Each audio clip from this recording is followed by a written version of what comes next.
Então, olá, bom dia. Nós iremos dar continuidade, hoje já finalizando o nosso capítulo 5, sobre os filósofos iluministas. Nós vimos várias perspectivas, a do Rousseau, a do Kant, a construção da enciclopédia, o Diderot, o Voltaire, toda uma crítica que foi construída justamente na construção do antropocentrismo, uma crítica justamente ao teocentrismo, à construção medieval, e hoje nós iremos ver a filosofia nas duas perspectivas, a construção do conhecimento, né, a gnoseologia, a epistemologia, a construção do conhecimento em Thomas Hobbes e John Locke, e, consequentemente, nas ideias iluministas, a nova concepção política. Então, a filosofia política, em Thomas Hobbes, a sua compreensão de sociedade, o direito que nós damos ao soberano por meio de um contrato social que estabelecemos, tanto na filosofia de Thomas Hobbes como John Locke. Mas ambos, mesmo aceitando a ideia do contratualismo, eles divergem, eles apresentam soluções diferentes para a compreensão da sociedade, tanto no processo de construção do conhecimento, como também no processo da construção da política, né? Polis, política vem de cidade, né? Polis quer dizer cidade, são as discussões, os debates da organização social.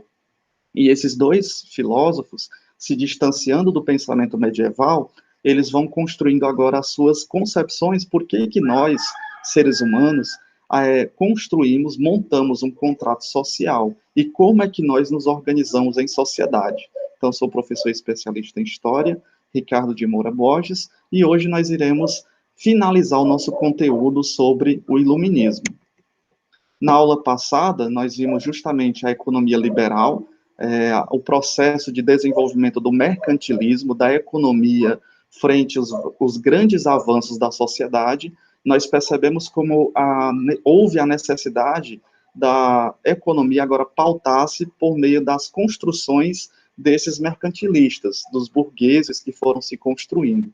Vimos também alguns economistas liberais, né, analisamos o Adam Smith e o liberalismo econômico, a mínima participação do Estado, o desenvolvimento do comércio, das indústrias nascentes, a sua principal obra, Riqueza das Nações. Discutimos a possibilidade de vermos o jovem capitalista, já que estudamos muito sobre o comunismo, mas perceber também as nuances e a persistência do nosso sistema. Nós estamos no sistema capitalista e percebemos como foi importante e como é importante o estudo da obra A Riqueza das Nações, do Adam Smith. Vimos também o Thomas Malthus, sobre a questão do desenvolvimento progressivo da humanidade ia gerar, segundo Thomas Malthus, uma fome, miséria, porque ia crescer de forma geométrica a população e de forma aritmética os alimentos, sendo que a população iria morrer de fome no seu conceito. E depois nós percebemos que, na verdade, a grande questão da fome e da miséria não está nesse crescimento populacional e no mínimo crescimento da produção de alimentos. Está justamente na má distribuição de riqueza.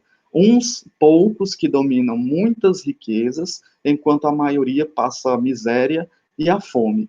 Vimos também o despotismo esclarecido, os reis que começam a gostar, né, eles se simpatizam com as ideias do Rousseau, do Voltaire, do Montesquieu, desses filósofos iluministas, né, da enciclopédia, do Diderot, e eles começam a assimilar e colocar em prática a criação de escolas, a criação de hospitais, a valorização desse humanismo trazido por esses filósofos iluministas, cada um a seu modo. E aí vimos também o Marquês de Pombal, que traz as ideias iluministas aqui para o Brasil, expulsa os jesuítas do Brasil, mas, ao mesmo tempo, causa uma crise educacional, por causa que não haviam professores capacitados para assumirem as escolas, né, o ensino deixado pelos jesuítas. Vimos o iluminismo e as descobertas científicas, e aí nós vimos a questão dos para-raios, do Benjamin Franklin, né, os experimentos que ele fazia, o Antoine Lavoisier, a questão da tabela periódica, na constituição do oxigênio e da água, na natureza nada se cria, nada se perde, tudo se transforma. vimos a grande participação da Lady Mary Montagu, com a descoberta das sementes da descoberta da vacina, e vimos o Edward Jenner, que dá um avanço naquilo que a Lady Mary Montagu já descobriu, né, sobre a vacina contra a varíola. E na aula de hoje, nós vamos nos ater brevemente sobre esses dois pensadores, o Thomas Hobbes, de um lado, e o John Locke, do outro. Né, o conhecimento se inicia pelos sentidos, nós vamos ver essa disputa que houve no iluminismo, né, da onde vem o conhecimento? Será que nós já nascemos com o conhecimento? Diziam os racionalistas. Será que nós temos a capacidade de conhecer as coisas por meio dos sentidos? E aí esses dois filósofos, pensadores iluministas, tanto Hobbes como Locke, eles vão dar crédito, dar validade ao conhecimento dos sentidos. Então, vamos ver o Hobbes, a origem do conhecimento para o Hobbes, o controle da natureza, né, a partir do momento que eu uso do meu conhecimento por meio dos sentidos, eu posso controlar a natureza e tirar tudo aquilo que eu preciso para ter uma vida feliz. Lembrando que os filósofos iluministas estão preocupados também com a questão da felicidade a partir do desenvolvimento da ciência. Do outro lado, vemos o Locke, que também valoriza os sentidos. Nós vamos ver a origem do conhecimento para o John Locke, e aí, por fim, nós iremos ir para o campo da filosofia política. Como é que o Hobbes e como é que o Locke, eles compreendem a política, como é que eles compreendem a organização social. Nessa figura abaixo, nós temos três pensadores. Os três são contratualistas, né? O Jean-Jacques Rousseau, que nós já vimos em aulas passadas, mas ele pensa totalmente diferente, principalmente do Hobbes, já que para o Hobbes a sociedade ela se constrói porque nós temos medo, né? O homem é lobo do próprio homem para o Hobbes. Já para o Rousseau, na verdade, o estado de natureza, nós somos altamente felizes no estado de natureza. E aí depois nós construímos a sociedade por meio do contrato. Para o John Locke, nós precisamos das leis. As leis, elas devem estar acima do soberano. E para o Hobbes, nós transferimos o nosso poder individual para o indivíduo superior, que no caso é o soberano. Então, na aula de hoje, nós focaremos mais a nossa discussão tanto no John Locke como no Thomas Hobbes. E aí vem a grande disputa entre essa questão dos iluministas. Eles estão aí, de um lado existem os racionalistas, né, do lado direito vemos os racionalistas, e do lado esquerdo nós vemos os empiristas. Empiristas são todos aqueles que dizem que o nosso conhecimento, ele vem por meio dos nossos sentidos. Então nós temos aí o John Locke, né, esse mapa mental nos ajuda muito na aula de hoje, porque agora nós podemos ver até de forma caricata esses pensadores e como é que eles compreendiam a realidade. O John Locke dizia que nós, ao nascermos, todo ser humano é uma tábula rasa, e a partir das experiências, do ouvir, do tocar, do cheirar, a partir dos 5 sentidos, nós vamos construindo o conhecimento. O homem nasce como uma folha em branco, preenchido, conforme conhece as coisas. A partir da sensação, as primeiras ideias chegam através dos sentidos, e a questão da reflexão.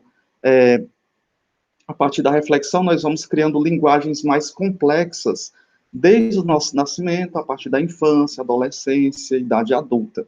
O David Hume, né, que também é outro pensador empirista, tudo é entendido através da percepção. Então, os nossos 5 sentidos, eles são altamente necessários para se conhecer o mundo. A árvore, a casa, todos os objetos que se apresentam, nós só podemos conhecer pelos 5 sentidos. E aí ele fala das impressões, dados fornecidos pelos sentidos, fala também das ideias, que nós vamos criando essas ideias a partir dessas impressões, que são representações mentais das impressões, né? Eu só tenho a ideia da xícara, a ideia da mesa, porque eu já vi a mesa, já toquei a mesa por meio dos meus sentidos, né? Conheci ela primeiramente por meus sentidos, a contiguidade, que é a associação entre objetos idênticos, e a questão de causa e efeito, que é a análise dos objetos, né, que se sucedeu.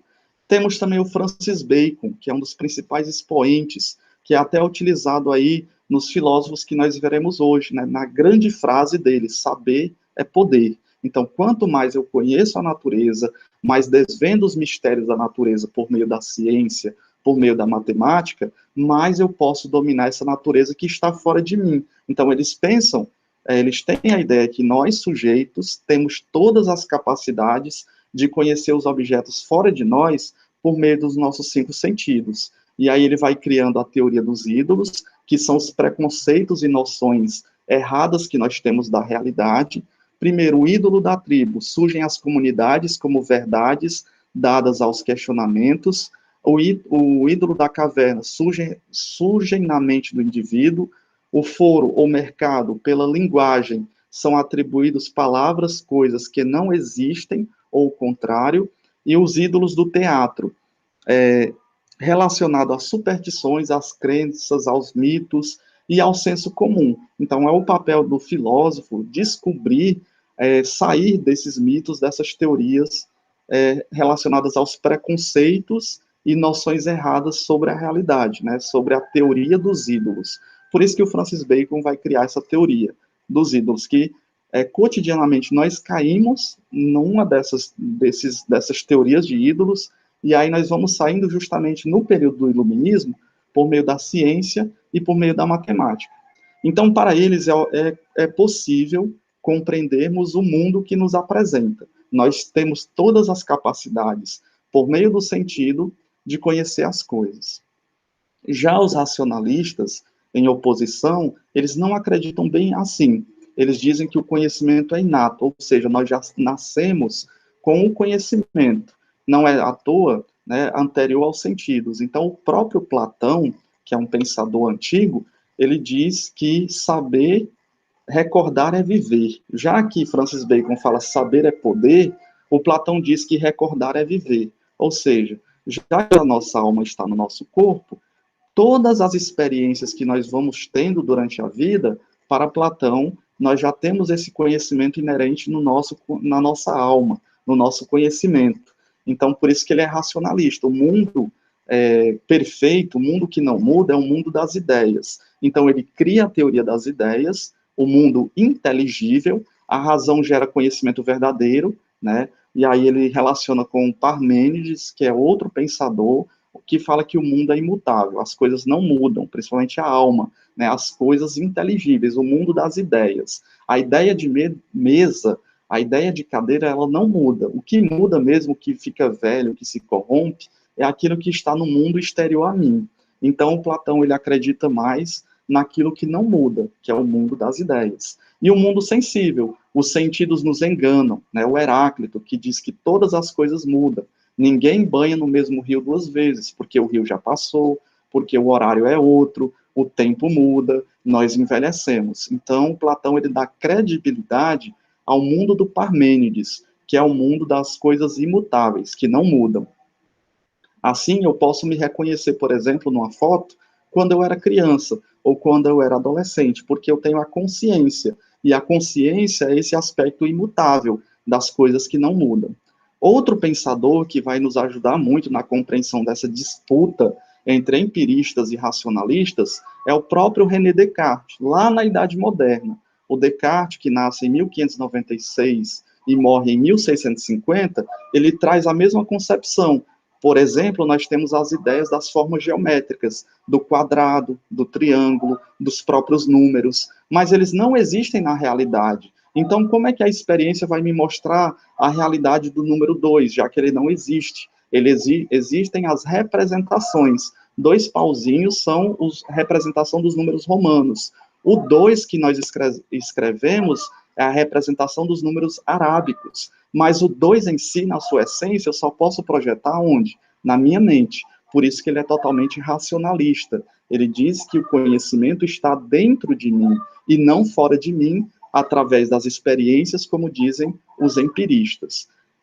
Ele fala das ideias inatas, nascem com o ser pensante e dispensam percepções sensoriais, né, as percepções dos sentidos, já que os nossos sentidos eles são totalmente enganosos. E aí ele cria um método chamado de método cartesiano, que até hoje nós vemos no desenvolvimento das ciências. Guia a razão. Esse método tem por objetivo guiar a nossa razão em conhecimentos seguros, né? Os sentidos nos enganam sempre, e aí nós percebemos, por exemplo, nós estamos no meio de uma pista de um sol quente, e aí se projeta água. Então, ao chegar perto da pista escaldante do sol, nós percebemos que ali é uma ilusão de ótica. Então, os sentidos, eles podem nos enganar. Os sonhos, né, muitas vezes nós sonhamos e pensamos que estamos em uma determinada situação. Quando acordamos, percebemos que estávamos sonhando, então os sonhos podem ser enganosos, né? Quando parecem reais, nos colocam em dúvida se foi real ou se não foi real. E o gênio maligno, que é uma teoria que o Descartes vai criando, quem me garante que nós não podemos ser enganados constantemente por ação desse gênio maligno? Nos faz duvidar do conhecimento verdadeiro.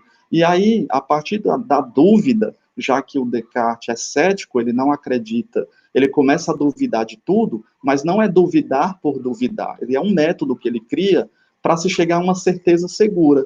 Então, eu posso duvidar até do meu corpo, da existência do meu corpo. Podemos pensar que isso é um absurdo, mas muitas pessoas perdem partes do corpo em acidentes ou doenças gravíssimas, e eles ainda sentem, depois que é retirada a perna ou um braço, muitos relatos dizem que eles sentem a presença da perna, do braço, que ali não existe mais. Então, eu posso duvidar da existência do meu corpo, duvidar da existência das coisas reais, e uma única coisa que eu não posso duvidar, que é o próprio pensamento. Então, a partir daí, os racionalistas, na pessoa do René Descartes, se descobre ou se coloca como o ponto seguro, o alicerce que vai fundar o conhecimento. O penso, logo existo. Então, por isso que ele é racionalista, juntamente com o Platão. Então, nós temos essa disputa de ideias entre os empiristas e os racionalistas. No meio dessa imagem que vocês estão olhando, vocês estão percebendo, nós temos aí o Immanuel Kant, que ele de forma cômica, né, engraçada nesse slide, justamente nesse mapa mental, ele propõe, ele diz, parem de brigar.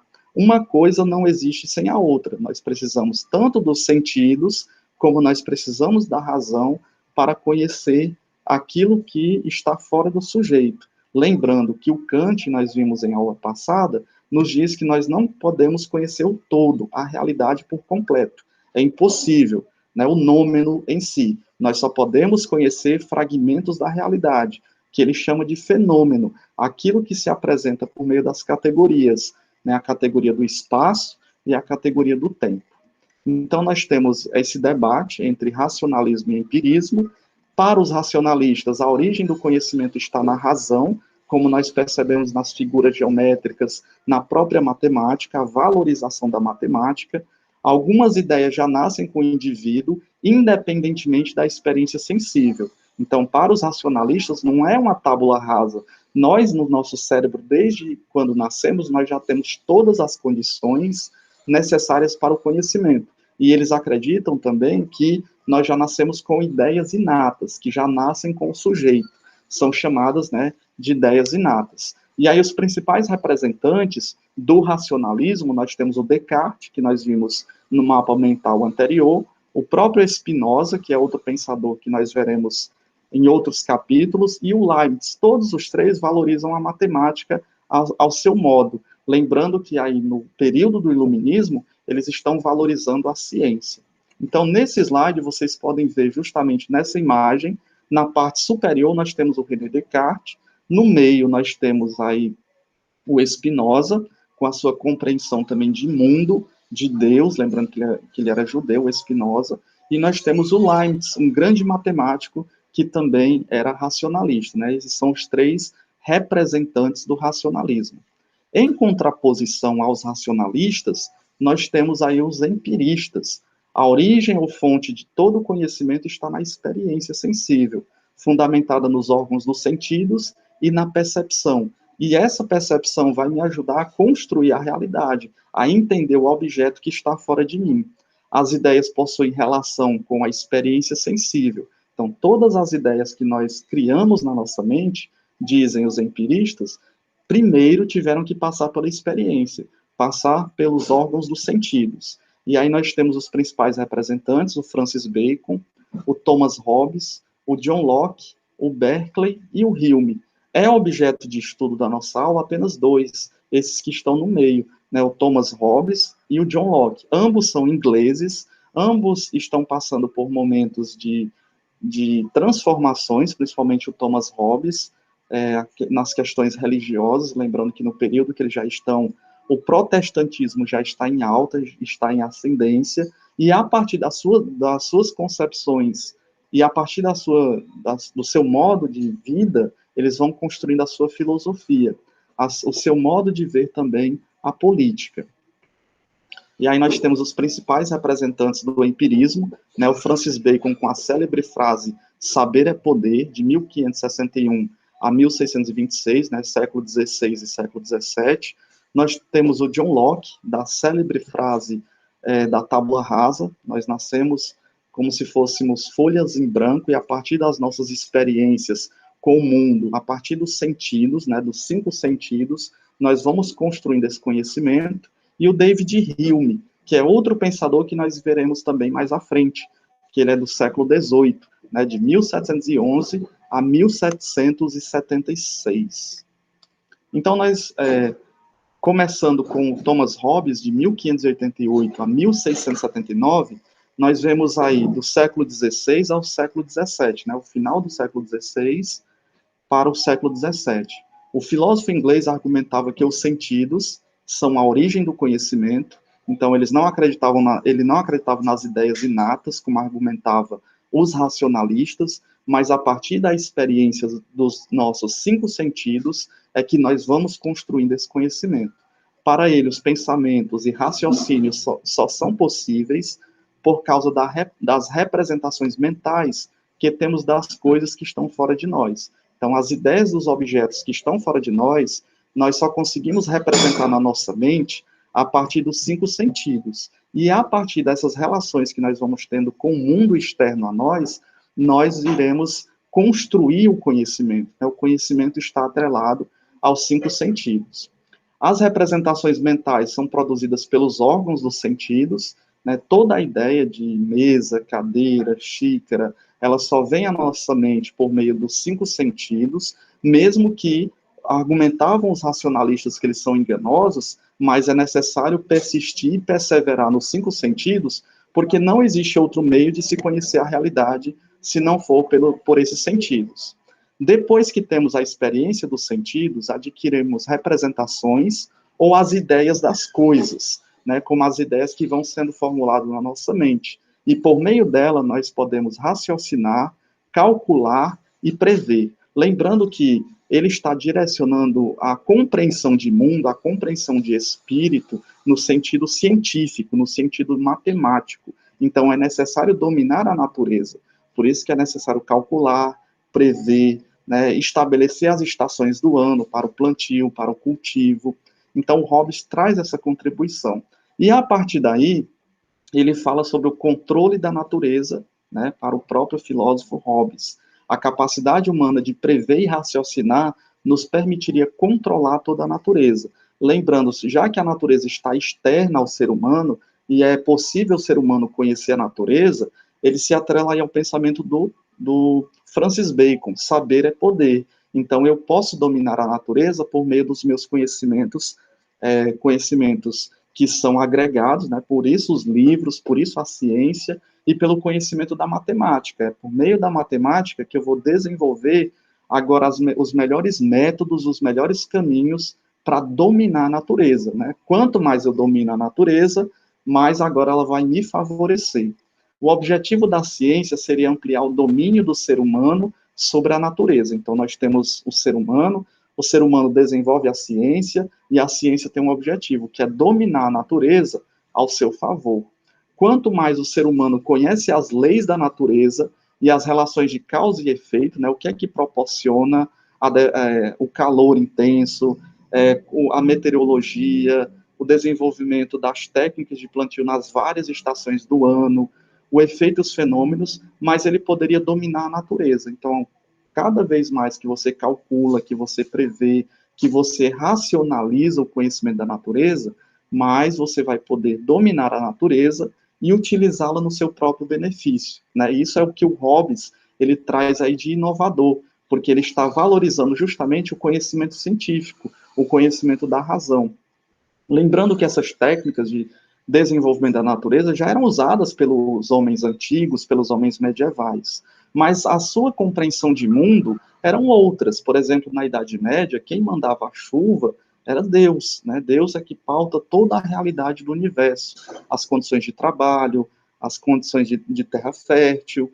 Já no iluminismo, nós vemos essa mudança, né, do teocentrismo, que era Deus está no centro, agora para o antropocentrismo. Então, na concepção de Hobbes e de Francis Bacon, por exemplo, nós vemos justamente o homem que está centrado na matemática, na ciência, e agora ele pode prever as reações de causa e de efeito. Agora ele pode construir um calendário e perceber, olha, em determinado mês não é bom para plantar, em determinado mês é bom para plantar, né? Outro mês é bom para plantar, para cultivar o arroz, o milho, o feijão, a partir dos estudos dados pela matemática, a partir dos estudos dados pela própria razão humana.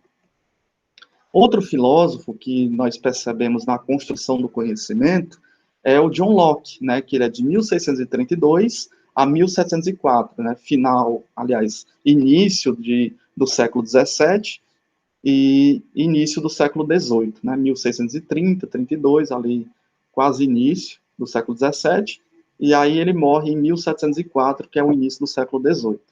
De acordo com o filósofo inglês, o ser humano adquire ideias durante sua vida por meio dos órgãos dos sentidos. E aí vocês podem imaginar a própria forma como é que nós conhecemos as coisas.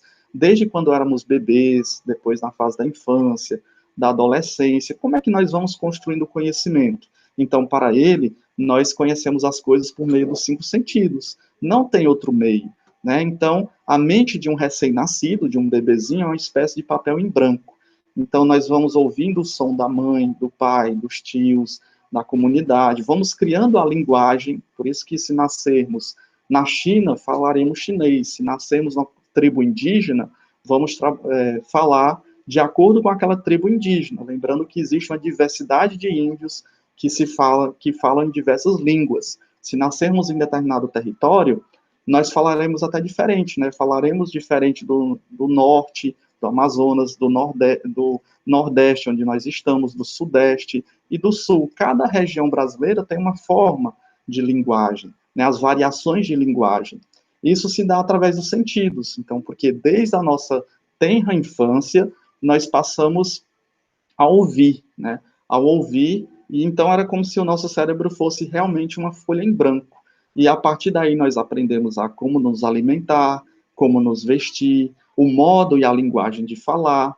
O que será escrito nessa folha dependerá das experiências e percepções que ela obterá. Então, cada ser humano vai tendo as suas experiências da sua cultura e aí vai construindo na sua mente, né, os seus mapas mentais de construção de mundo, né, as ideias que ele vai construindo sobre o trabalho, sobre a cultura, sobre a religião. A origem de nossas ideias está na experiência, a qual pode ser de 2 tipos. Então, ele diz que nós temos a experiência externa, né, que os gatos, os cachorros, os animais também têm essa experiência do quente, do frio, e aí nós chamamos de sensação, né, a sensação que nós temos com a realidade externa, mas, ao mesmo tempo, algo que nos diferencia dos animais, que é a experiência interna, ou seja, a reflexão. Apenas o ser humano ele consegue construir cultura, né, o seu modo de se vestir, a religião, a forma de manifestação do sobrenatural, no caso a religião, que se diferencia dos animais. Né? O gato do Aristóteles, o gato da Roma Antiga, o gato da Idade Média, da China e das tribos indígenas e das nossas casas é o mesmo. O modus vivendi dele é a partir da experiência externa, das sensações que ele tem.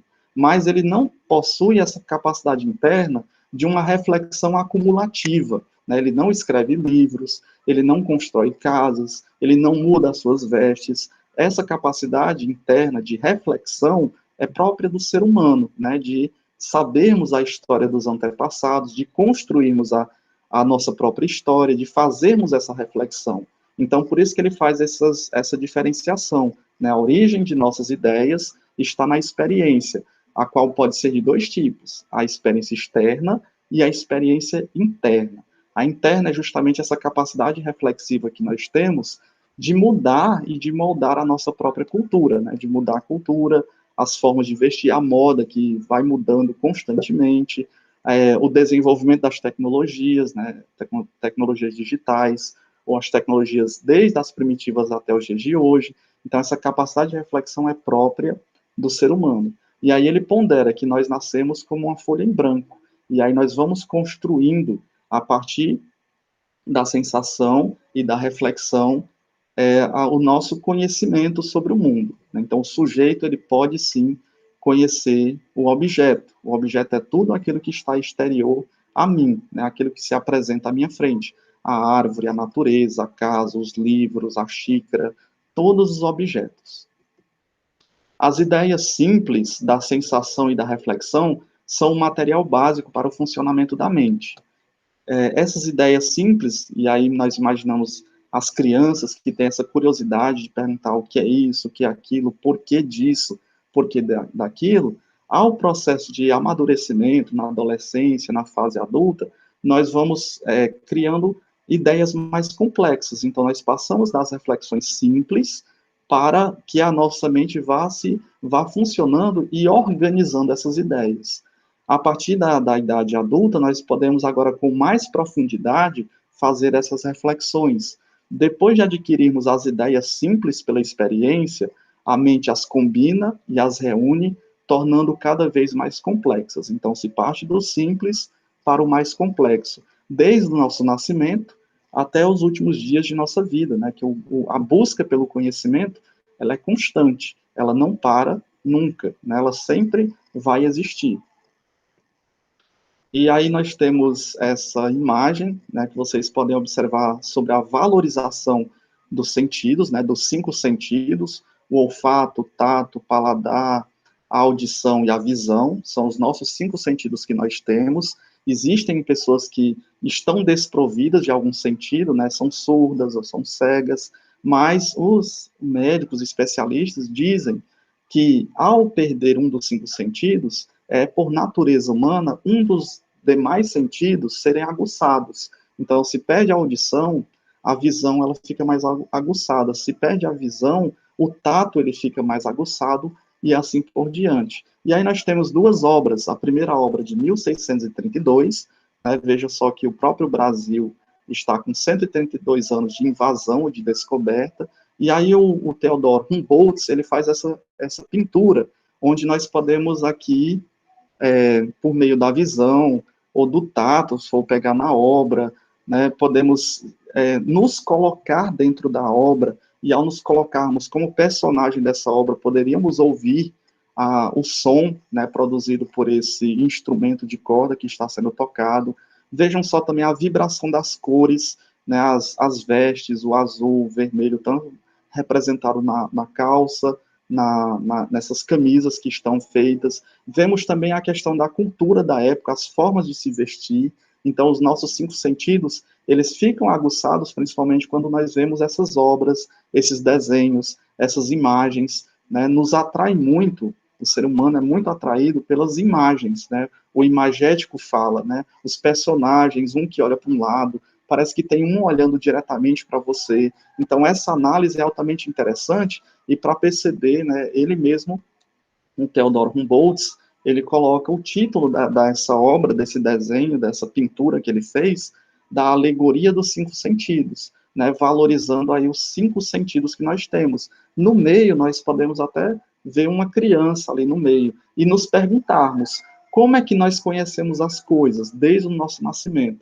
Já que nós temos linguagens diferentes, etnias diferentes, né, povos diferentes, culturas diferentes, então o conhecimento vem dos sentidos. Será que o Locke está correto em afirmar isso? Será que as ideias não são inatas, como pensavam os racionalistas? E aí fica a questão em aberto, né, para irmos aprofundando a partir das nossas reflexões. E aí abaixo, vocês têm outro Locke, né, que é justamente o irmão do deus nórdico, né, do Thor. Esse Loki, né, é uma associação que a gente pode fazer, mas ao mesmo tempo, Para Locke, o ser humano adquire ideias por meio dos órgãos dos sentidos, e ao mesmo tempo, nessa imagem, vocês podem explorar a imagem. Veja só a vibração das cores, veja só como nós criamos as ideias dos personagens construídos a partir dos 5 sentidos, né? A ideia, o conceito de bem, o conceito de mal, as formas, a forma como ele está sentado, o posicionamento de suas mãos, e isso aguça tanto os nossos sentidos e nos traz a capacidade de reflexão, né? Parece que na primeira tela eles estão felizes, né? Ou estão descontraídos. Já na segunda tela nós temos o Locke, né? Que não é o filósofo, mas o personagem. Nós temos ele centrado, com um objetivo. E que objetivo é esse? Aí nós vamos a partir, primeiro, da sensação, né, por meio da visão, depois, por meio da reflexão, nós vamos podendo criar diversas histórias para esse personagem, né, que é o irmão do Thor. E aí nós vemos esse contraponto nessas duas imagens. E aí vocês podem, a partir, né, de hoje, e aí com certeza vocês já fazem, na percepção dos desenhos animados, né? Tantos desenhos animados que vocês assistem, e como é que a tinta, o desenho, eles influenciam a nossa forma de pensamento. Primeiro, porque eles causam impacto por meio dos sentidos, né? Você está ouvindo o desenho animado, você está vendo o desenho animado, pelo tato, muitos estão até desenhando também, tem muitos alunos bons na arte do desenho, e a reflexão, né? A partir do contexto histórico daquele desenho animado, você está criando as suas ideias sobre o que é o bem, sobre o que é o belo, sobre o que é o justo, sobre o que é o injusto, sobre os conceitos de mal, sobre os conceitos de amizade, de felicidade. Então, são conceitos filosóficos ou perspectivas filosóficas que nós abstraímos através dos 5 sentidos. E agora nós vamos passar justamente para a nossa última etapa, a nossa última fase, que é entender o pensamento político. O pensamento político para Hobbes e para Locke. Parece que os dois eles entram em consonância porque eles valorizam sentidos. Mas será que eles pensam o mesmo conceito de política? É o que nós iremos ver agora. O Hobbes ele fala sobre a necessidade do Estado, né, de um governante acima de nós que deva organizar a sociedade. Então ele cria uma obra, ele escreve uma obra no contexto que ele está ali inserido na Inglaterra. É um contexto que nasce o anglicanismo, a Igreja Católica se separa porque o rei Henrique VIII não aceita as ideias do Papa, principalmente na questão do divórcio, o Papa não concede o divórcio, e aí ele cria o anglicanismo. O Hobbes é um dos principais secretários do Henrique VIII. E aí ele está justamente nesse jogo, nesse embate, tentando entender as relações políticas. Por isso que ele cria uma obra, ele escreve uma obra chamada O Leviatã.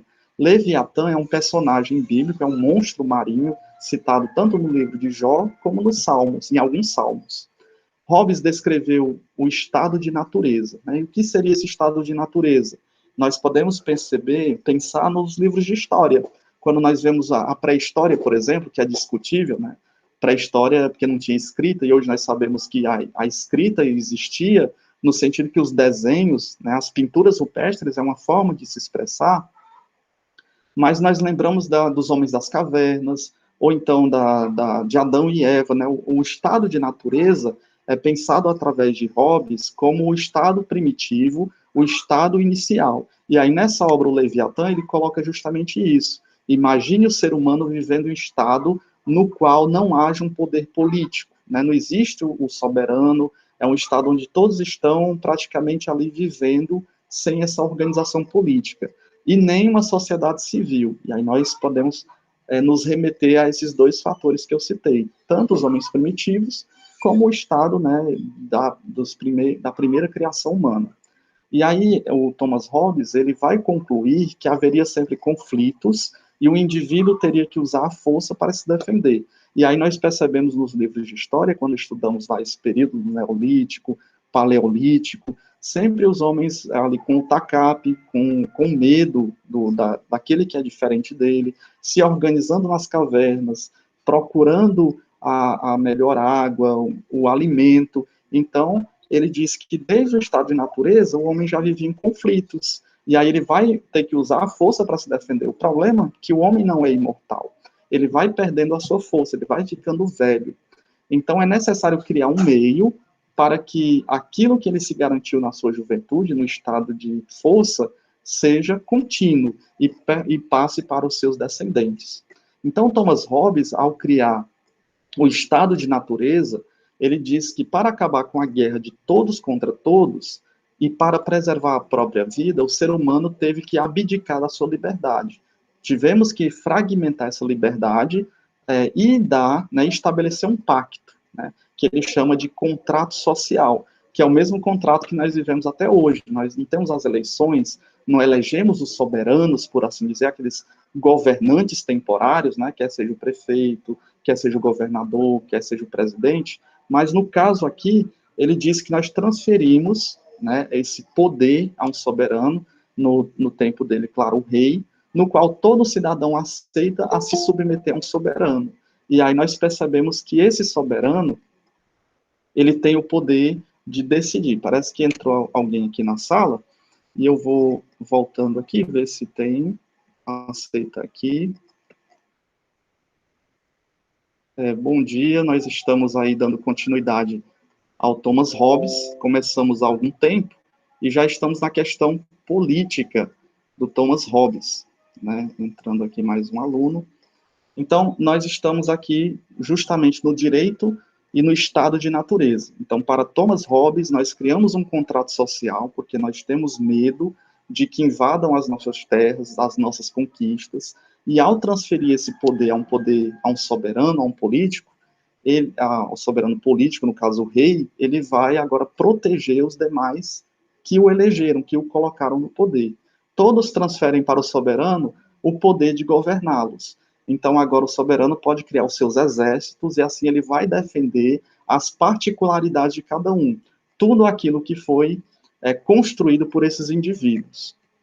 E aí nós temos a obra, o Leviatã, né, esse monstro marinho que aparece nos textos bíblicos, tanto no livro de Jó como em alguns salmos, ele se apropria, né, o Thomas Hobbes, quando vai escrever seu livro, ele coloca a figura do soberano, desse monstro grandioso, como a figura do rei, né, a figura desse soberano, e aí vocês podem ver que a figura ela está repleta de pequenas imagens. Se nós aproximarmos essa imagem, nós percebemos que ali são pessoas.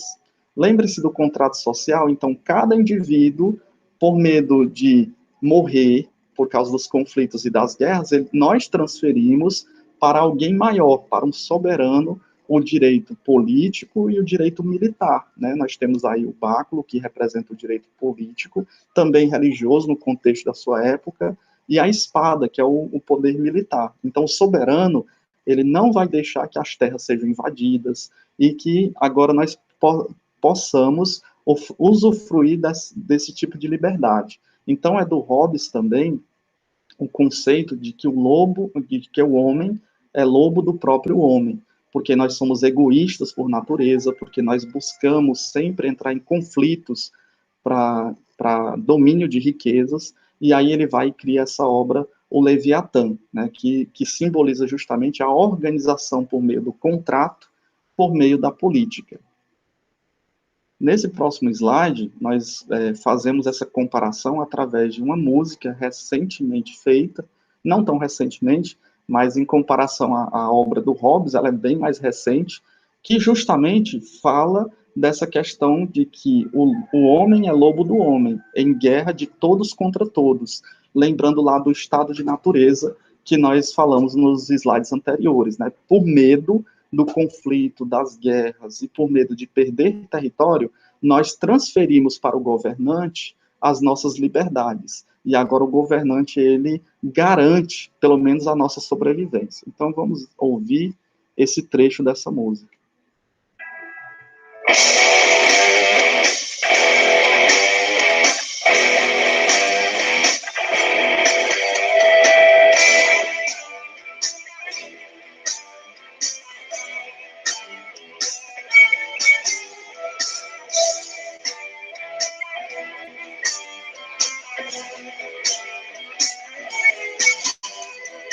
Houve um tempo em que os homens em suas tribos eram iguais.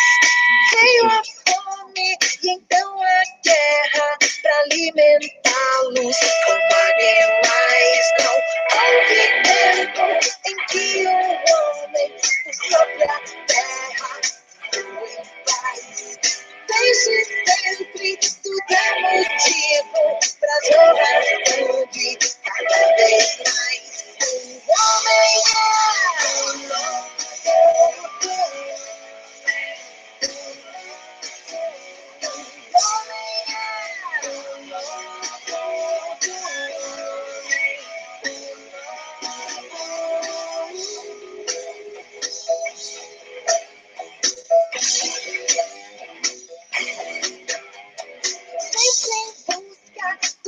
foi o gozo e todo o zelo ficou pra trás.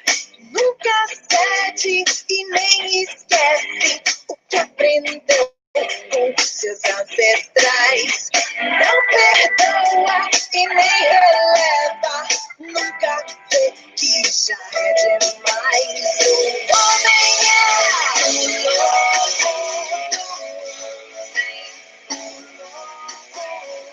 O homem é um lobo.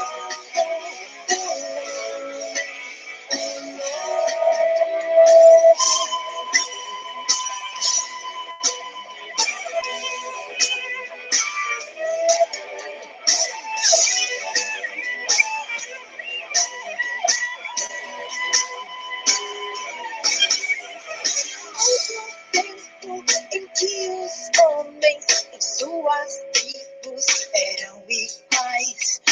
Veio a fome, então a guerra pra alimentá-los como animais. Não houve tempo em que o homem por sobre a terra ficou em paz. Desde sempre tudo é motivo pra jogar sangue cada vez mais.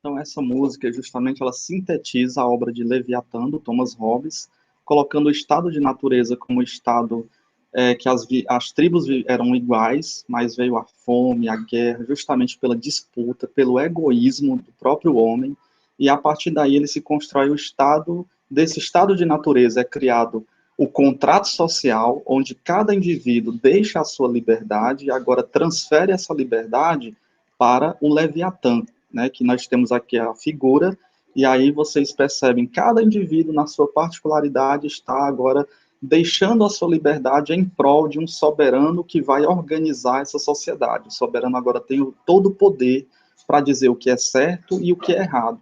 E agora também ele é quem vai dizer que essa terra pode ser habitada, essa terra não deve ser habitada, ele tem todo esse poderio.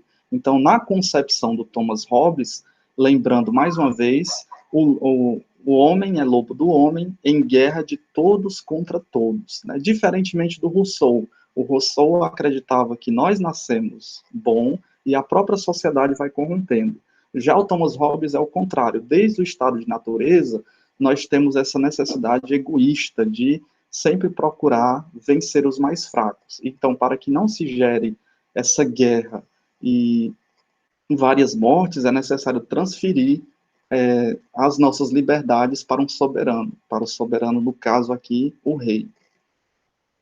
Então, o outro pensador, já que nós vemos aí a questão do Thomas Hobbes, o outro é o John Locke. Né? O John Locke, ambos sendo empiristas, valorizando o conhecimento através da ciência para se entender o mundo, o John Locke ele fala do poder legislativo.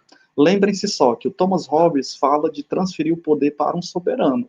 E esse soberano ele tem o poder de criar as leis ou de destruir as leis ao seu favor. Já o John Locke, ele pensa diferente do Thomas Hobbes.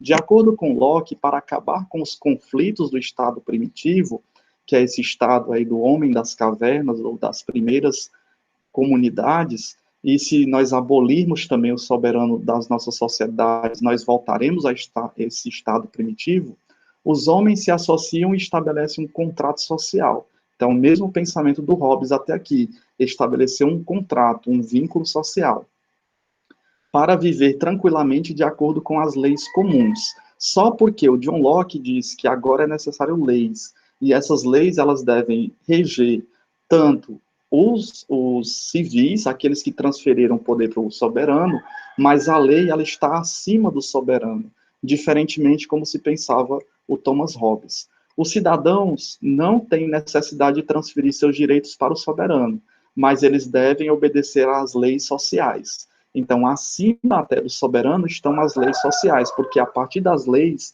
se o soberano cometer algo irregular, ele também poderá ser punido. A primeira lei de uma sociedade política deve ser o estabelecimento do poder legislativo, né, esse poder que cria as leis, responsável pela elaboração das leis, ao qual todos os outros poderes devem estar submetidos, né, o poder judiciário e o poder executivo. Então, mesmo o soberano tendo toda a autoridade, eu transferindo a minha liberdade, é necessário que se criem leis, leis universais, que valam para todos os seres humanos. Lembrando que nós estamos aqui no contexto histórico do próprio iluminismo, né? O iluminismo garante, agora, o iluminismo, ele fomenta os principais ideais da Revolução Francesa, de 1789, né? A liberdade, a igualdade e a fraternidade, que são as bases que vão se dar tanto na Constituição dos Estados Unidos e até na elaboração da Constituição da República Brasileira.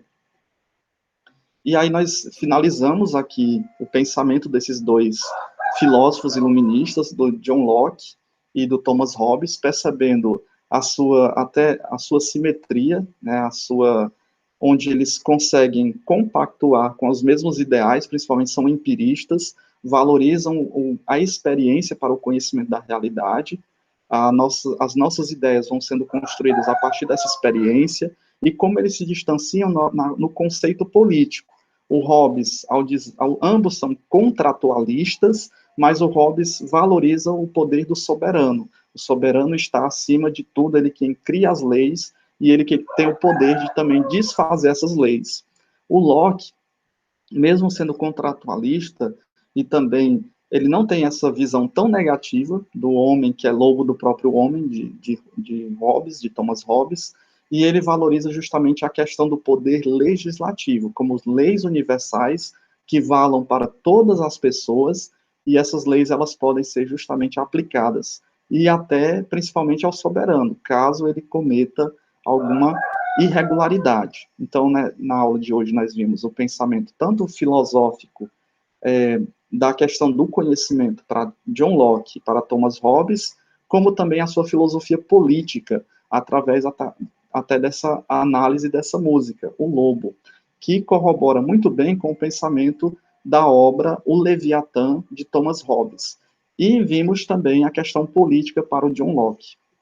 E assim nós encerramos a nossa aula de hoje, lembrando que é uma aula gravada, e assim que possível nós iremos disponibilizar lá na plataforma, né, ainda hoje mesmo, e na próxima aula nós já iniciaremos o capítulo 6. Hoje nós encerramos, então, o capítulo 5, com o iluminismo, os principais filósofos iluministas, e na próxima aula nós veremos o capítulo 6, a Revolução Inglesa, né, nós estamos aí nesse período de efervescência das tecnologias e da ciência, a Revolução Inglesa, o processo revolucionário inglês, as mudanças na sociedade inglesa, o absolutismo dos Stuart, a Revolução Puritana, a República de Cromwell, a restauração da monarquia e a Revolução Gloriosa.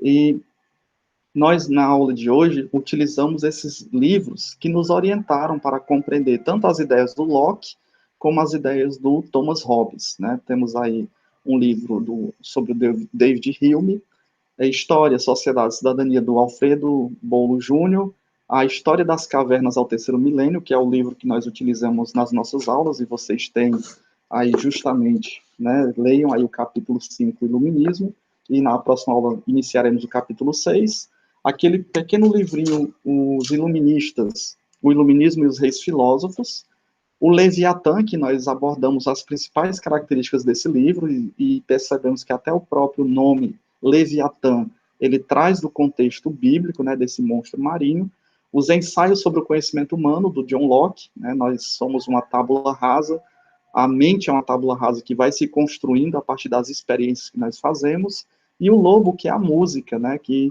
nós ouvimos e fizemos uma breve interpretação sobre essa música. e também o livro Encontro com a Filosofia, do Ricardo Melani, de 2018, que nos ajuda a esclarecer, principalmente sobre a questão do conhecimento, para o Thomas Hobbes e para o John Locke. E assim, nós fazemos, voltando aqui para o primeiro slide, nós podemos compreender agora como é que se deu a construção do conhecimento do iluminismo através dessa disputa, através dos empiristas e dos racionalistas. E aí nós podemos perceber a contribuição significativa da filosofia iluminista na compreensão tanto do John Locke, né, da Tábula Rasa, como do Thomas Hobbes, também, que influenciou tanto o empirismo como a sua visão política. E assim nós encerramos a nossa aula de hoje, lembrando que na próxima quarta nós iniciaremos aí com o capítulo 6, onde nós temos aqui os principais tópicos que nós iremos trabalhar.